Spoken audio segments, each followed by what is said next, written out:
palabra en Un Café con Fe. Un Café con Fe.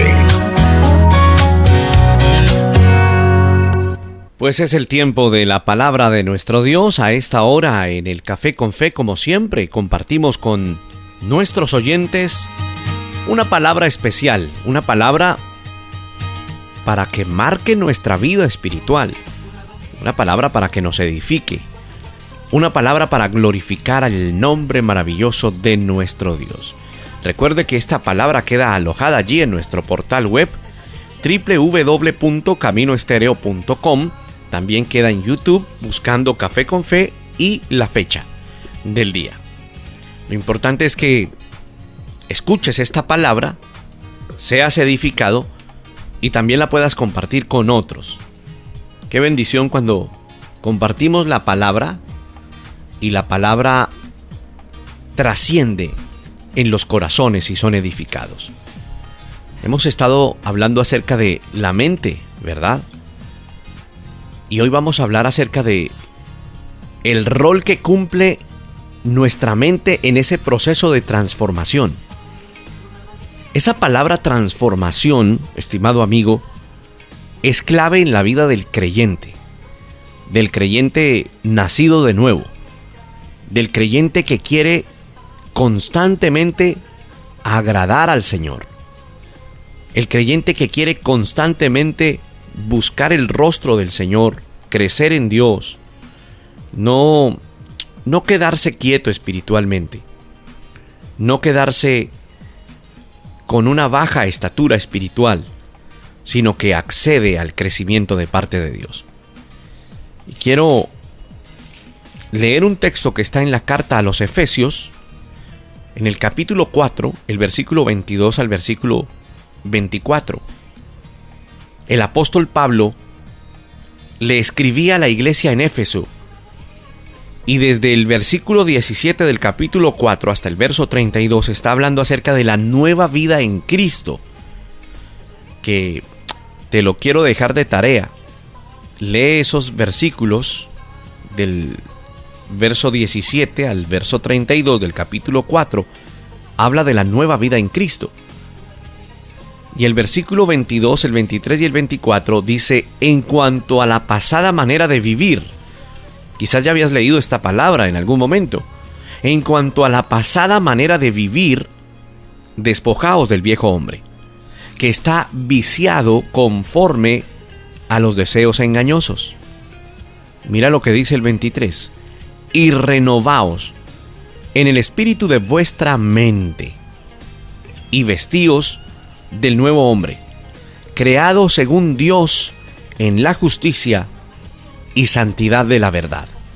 Eso dicen estos versos bíblicos. Es necesario que como creyentes todos los días batallemos y luchemos contra el pecado. Eso se tiene que dar todos los días en la vida del creyente, del nacido de nuevo, del Hijo de Dios. El creyente ve en su corazón, discierne, conoce, empieza a conocer su corazón porque la obra del Espíritu de Dios ya está latente dentro de él, y entonces puede percibir en su corazón que hay distintos patrones que deseamos que sean transformados, que deseamos que empiecen a cambiar diferentes circunstancias, patrones que deshonran a Dios, patrones que afectan nuestra propia vida y que también pueden afectar la vida de los demás. El creyente debe estar haciendo su mejor esfuerzo, pensando en aquello que debe dejar de lado y otras que tiene que comenzar a hacer. ¿Sabes cómo se llama eso? Decisión de cambio. Cuando piensas en lo que tienes que dejar a un lado, ya no más. Y cuando piensas en otras cosas que tienes que empezar a hacer. Decisiones de cambio en la vida del creyente. Las cosas pueden empezar a mejorar un poco. Empiezas a ver ciertos cambios en tu vida. Pero en la medida en que pasa el tiempo, esas áreas de pecado en algunas ocasiones comienzan como a resurgir y poco a poco se empieza a gestar esa batalla. Esa es la batalla nuestra, la batalla de nuestra fe. El mantenernos en el Señor, el crecer en Dios. Seguramente al escuchar lo que le estoy diciendo, usted se identifica con lo que le digo. Usted puede decir, lo que está diciendo el pastor me ocurre constantemente. A todos, estimado amigo, en nuestra vida como creyentes. No existe una persona que se autodenomine como el iluminado, como el que nunca tiene batallas espirituales o contra su propia carne. No existe. Crecemos en santidad, ¿verdad? Ganamos batallas, avanzamos, pero siempre tendremos esta batalla cerrada.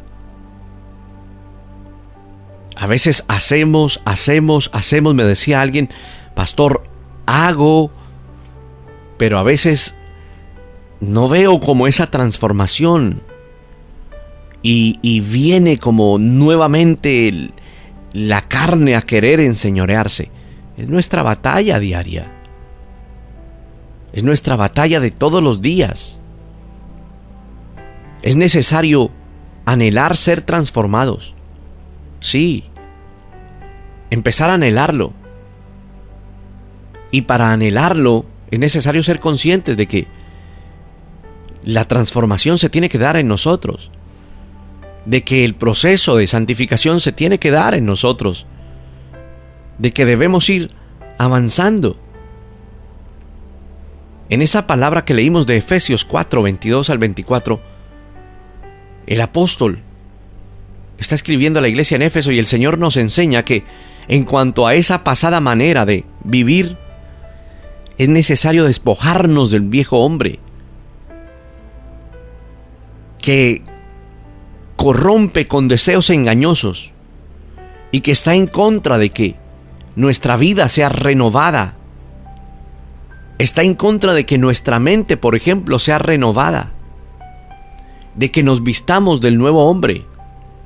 Ese nuevo hombre, como dice la Escritura, es la semejanza de Dios y que ha sido creado en la justicia y en la santidad de la verdad. Entonces, esa vieja naturaleza querrá oponerse, pero esa es nuestra batalla diaria. En ese capítulo del libro de Efesios, el apóstol Pablo habla de la nueva vida en Cristo. Y en realidad lo que dice en esos versículos es una exhortación a que no cambiemos como los que andan en la vanidad de su mente, separados de la vida de Dios por la dureza de sus corazones. Y explica Pablo diciendo, es que nosotros no hemos aprendido de Cristo de esa manera. El apóstol expone cuál debe ser nuestra respuesta para vivir conforme a Cristo y menciona 3 palabras claves en ese texto para que lo subrayes. Menciona despojar, menciona renovar y menciona vestir, para que lo tengas en cuenta. Despojar, renovar, vestir. En eso consiste la vida del creyente en su batalla diaria, en la batalla de la fe. Son como 3 ingredientes. A veces nos enfocamos como solo en 2, ¿verdad? En despojarnos y en vestirnos. Se nos puede hacer fácil tratar de dejar de hacer algo mal para tratar de comenzar a hacerlo bien. Pero escucha esto, olvidamos una parte fundamental. Aquello que marca la diferencia entre el legalismo y una transformación real y genuina. ¿A qué me refiero? Que hay personas que quieren cambiar, pero se van al legalismo.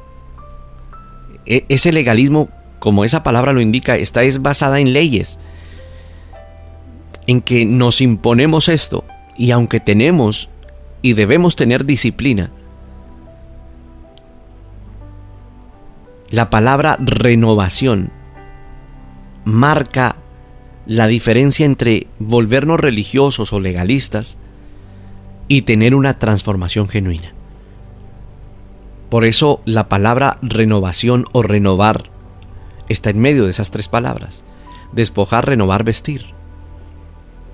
La renovación es la que permite que se produzcan cambios trascendentes en nosotros como creyentes, como hijos de Dios. A veces, estimado amigo, sin darnos cuenta, empezamos a buscar el cambio en nuestras propias vidas de manera legalista.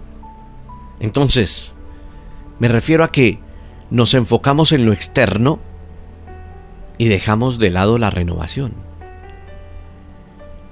Renovación que necesita nuestra mente para que realmente podamos cambiar. La renovación es tan importante. Y pongo un ejemplo. Si no hay renovación, puedes caer en religiosidad. Y te voy a poner este ejemplo sencillo. Un hombre va caminando por la calle y hay un puesto de revistas. Y en la portada de una revista para hombres, porque el mundo saca revistas para hombres, para que se mantengan en esa carnalidad y hacerles pecar. Y el hombre ve en la portada una exuberante mujer. Y cuando la ve, mira hacia otro lado. Y dice, no puedo permitir ver esto. Pero empieza la batalla en su mente. Entonces, aunque este hombre hizo lo correcto, no dio pie para contemplar esa imagen. Sigue caminando, pero se desata una lucha en su mente. Se desata porque aunque volteó a mirar hacia otro lado y no contempló esta imagen, sigue luchando sencillamente porque aún no ha habido renovación. Entonces, muchas veces se busca el cambio en la vida de una manera legalista. Y las personas a veces se enfocan en lo externo, pero dejan de lado la renovación que nuestra mente necesita para que realmente pueda darse una transformación. Es decir, estuvo bien el primer paso, pero se tiene que dar la renovación. Es decir, que haya un convencimiento allá adentro y una transformación a tal punto donde puedas sentir, ver realmente que has empezado a ser renovado en tu mente. El pasaje conocidísimo de Romanos 12:2, que resuena en esos versos de Efesios y como que concuerdan, ¿verdad? Romanos 12:2. No se adapten a este mundo, sino que es necesario que se transformen mediante la renovación de sus mentes para que ustedes vean cuál es la voluntad de Dios, que es buena, agradable y perfecta. Ese Romanos 12:2 resuena en ese llamado de Efesios, ¿verdad? Enseñándonos cómo la transformación viene a través de la renovación. Suena como un trabalenguas, pero es así. La transformación viene a través de la renovación de nuestra mente. El despojarnos y vestirnos, estimado oyente, es parte y fruto de un proceso en el que nuestras mentes van siendo transformadas por la palabra de Dios. Las obras externas sin renovación interior no tienen poder contra los apetitos de la carne. Escucha lo que te dije. Las obras externas sin una renovación en nuestro interior no tendrán poder contra los apetitos de la carne. Los apetitos vendrán. Por eso, si hay renovación, cuando los apetitos vengan nuevamente, ya hay renovación. Ya no te mueres por esto. Mira, en todo pecado o en todo llamado a desobedecer a Dios o en todo llamado a la obediencia de la Escritura, hay una verdad mayor que debe estar impregnada en nuestra mente. Porque si está impregnada, marcada en nuestra mente, es lo que va a producir un fruto para podernos despojar de lo viejo y vestirnos de lo nuevo. Por lo tanto, tú que escuchas a esta hora, cuando te enfrentas al pecado en tu vida, es necesario que vayas más profundo de lo que ves a simple vista. Luchas con el pecado. Te voy a poner un ejemplo. Luchas con el pecado de la mentira y de levantar calumnias contra otros. Para que tu mente sea renovada frente a este pecado, es necesario buscar el principio bíblico que es la raíz para esa transformación. Ahí en el mismo libro de Efesios, en la misma carta a los Efesios, se nos enseña que debemos dejar la falsedad y que debemos hablar verdad los unos con los otros, porque dice la Escritura, somos miembros los unos de los otros.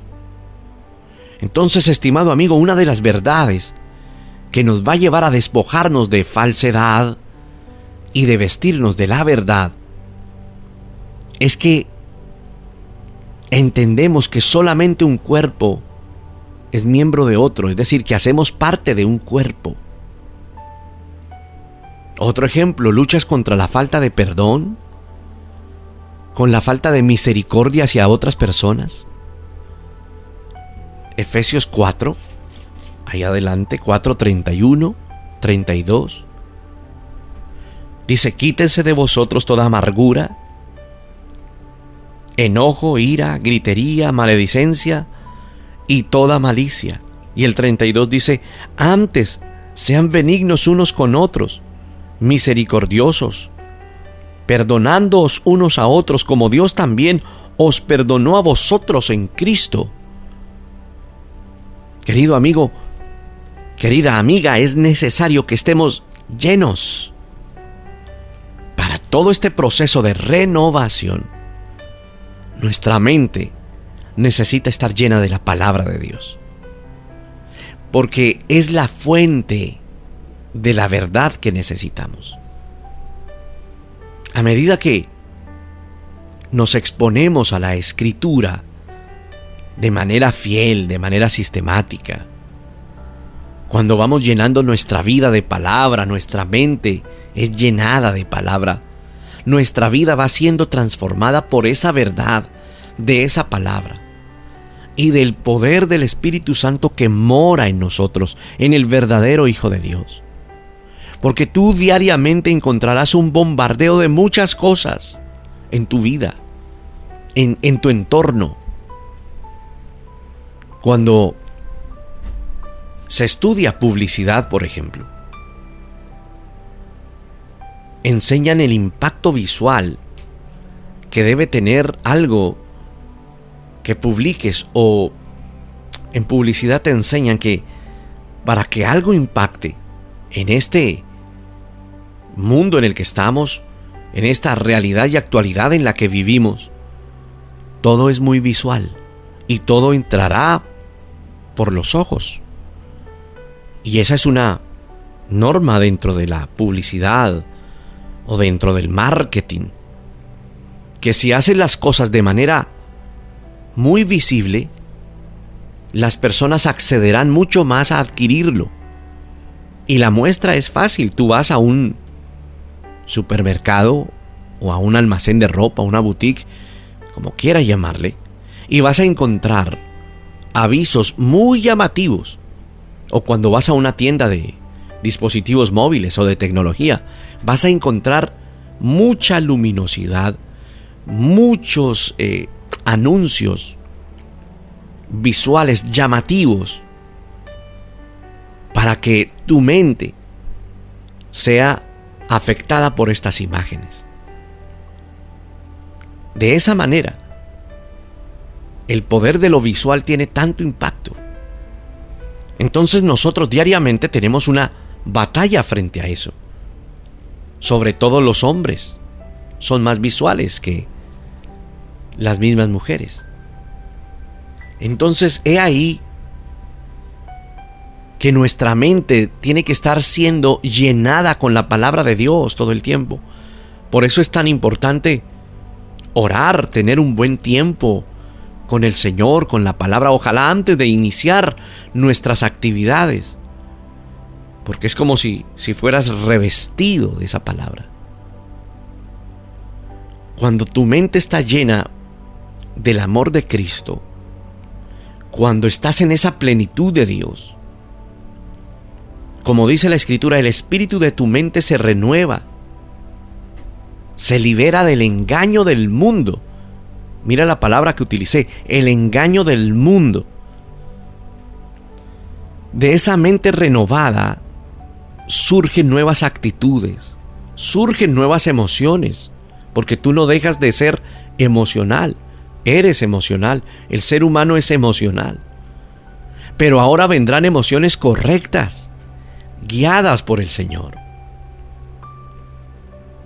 Entonces esas nuevas actitudes, esas nuevas emociones y junto con esto esas nuevas prácticas vienen y te visten de justicia y de santidad, porque ahora la palabra es la que penetra. Por eso es que somos nuevas criaturas, nuevas personas. Nos convertimos en nuevas personas, donde estamos verdaderamente creados en esa búsqueda de la verdad de la creación del Dios mismo, y pertenecemos a Él y empezamos a hablar como Él, a vivir como Él.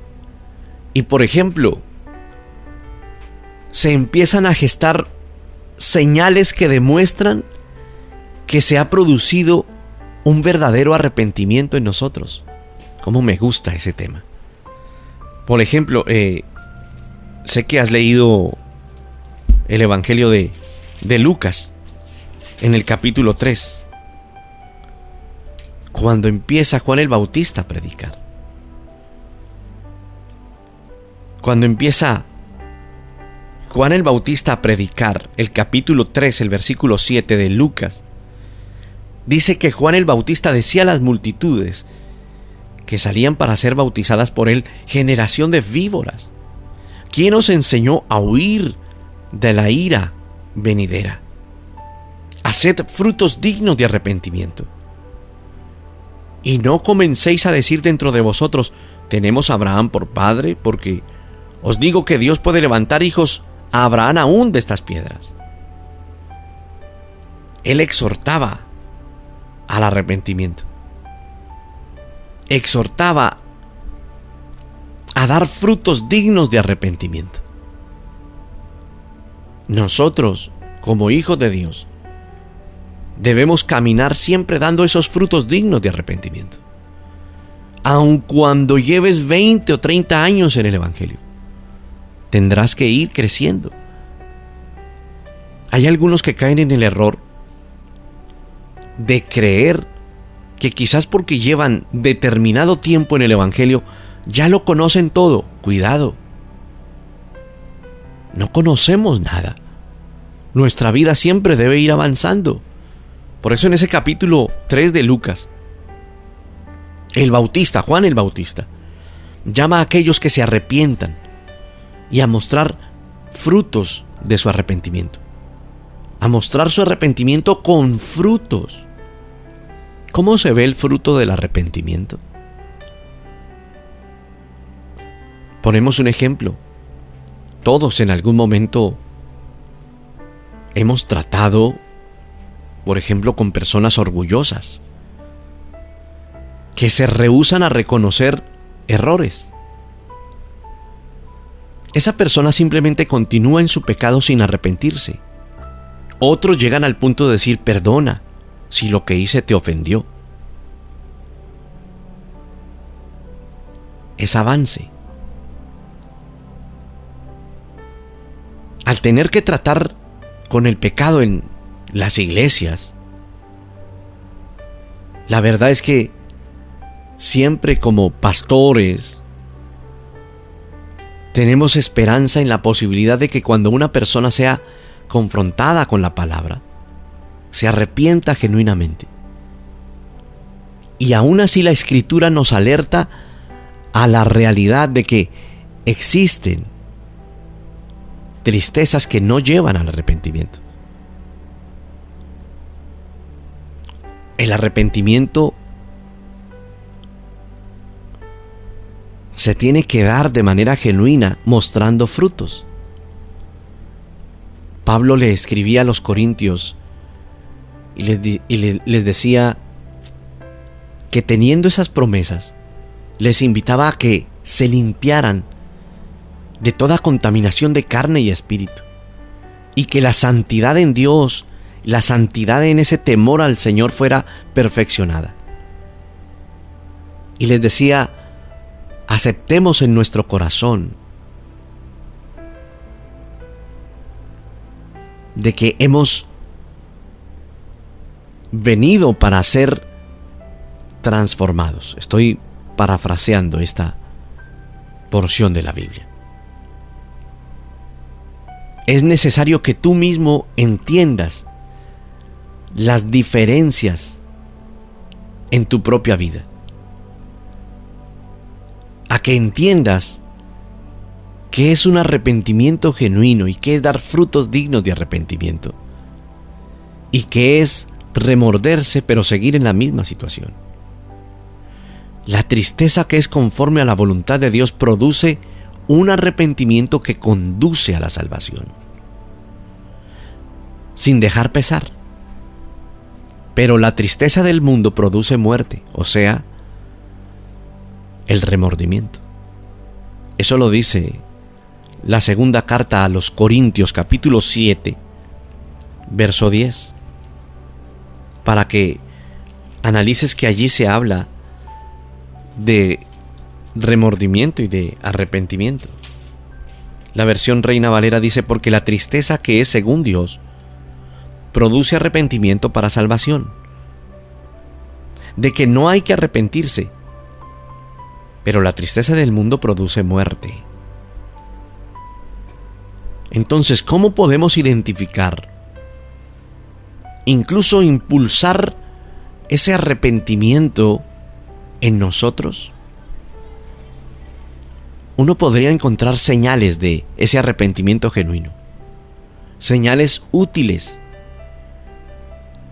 de que estamos arrepentidos verdaderamente. Quiero enumerarle algunas señales para que tú mismo te examines si en realidad ha habido arrepentimiento. Mira que empezamos hablando de la renovación de nuestra mente y seguimos al arrepentimiento. Mira, por ejemplo, una señal de que se ha desarrollado un arrepentimiento genuino es que al pecado, a nuestro pecado, lo llamamos pecado. No le damos la vuelta para excusarnos. Demostramos arrepentimiento, un dolor que viene por el pecado mismo, no solo el dolor por haber sido descubiertos, no solamente el dolor por tener que enfrentar unas consecuencias, dolor porque le hemos fallado a Dios y llamamos al pecado pecado, y lo que es pecado debe ser llamado pecado. Otra muestra de un genuino arrepentimiento es que confesamos antes de ser descubiertos en algún pecado, antes de que vengan circunstancias o consecuencias de ese pecado. O sea que estamos constantemente confesando nuestras faltas. Una señal es que confesamos inmediatamente, que nuestro corazón se abre. El arrepentimiento verdadero es acompañado de esa transparencia. En eso debemos trabajar todos nosotros, en ser transparentes, entendiendo que somos pecadores, pero que debemos tener transparencia en el Señor. Otra señal es cuando tenemos voluntad, entusiasmo de enmendar los errores, de enmendar las cosas. Cuando queremos hacer lo que sea necesario para que las cosas estén bien y demostrar que hemos sido transformados. Eso es una bendición. Otra señal es cuando somos pacientes con aquellos a los cuales hemos herido, y entonces buscamos el perdón, buscamos reconocer tal vez que hemos hecho daño. Ese es un fruto hermoso. Cuando estamos dispuestos a confesar, incluyendo o sabiendo que quizás eso traiga disciplina a nuestra vida. Otra señal es que nos dolemos de las consecuencias de nuestros pecados, sin enojarnos, sin resentirnos, sin amargarnos.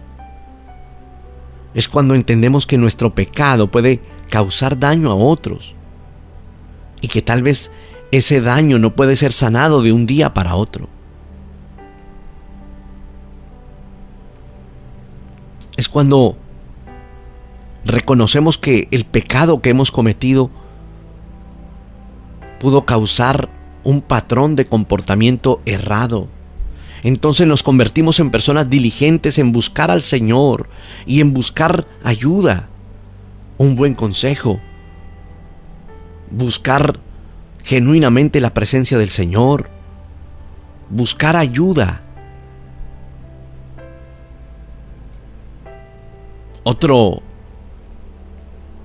Otra señal de un genuino arrepentimiento es cuando entendemos que debemos rendir cuentas a una autoridad espiritual. Es decir, en el camino del Señor no hay llaneros solitarios. Somos parte de una iglesia. Nos sometemos con todo nuestro amor a un liderazgo, y cuando la persona puesta por Dios allí como autoridad nos exhorta, guardamos silencio, bajamos nuestra cabeza, reconocemos en el Señor de lo que ha ocurrido. Y cuando ocurre todo esto, otra señal es que nosotros buscamos consuelo en la gracia del Señor, en que venimos a Él porque sabemos que dependemos completamente de Él.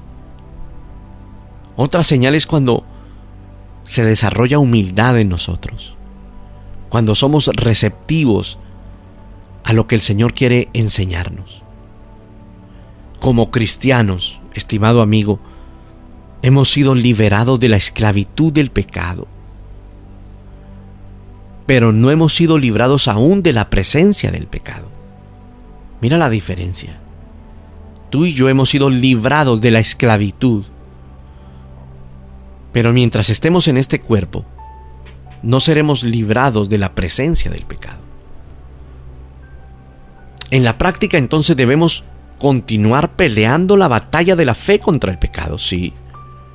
Esto incluye ayudarnos a arrepentirnos del pecado. Eso es verdadero, eso es cierto. Que nosotros todos los días, estimado amigo, podamos caminar, podamos entender que todos los días tenemos una batalla de la fe en nuestra propia mente, todos los días.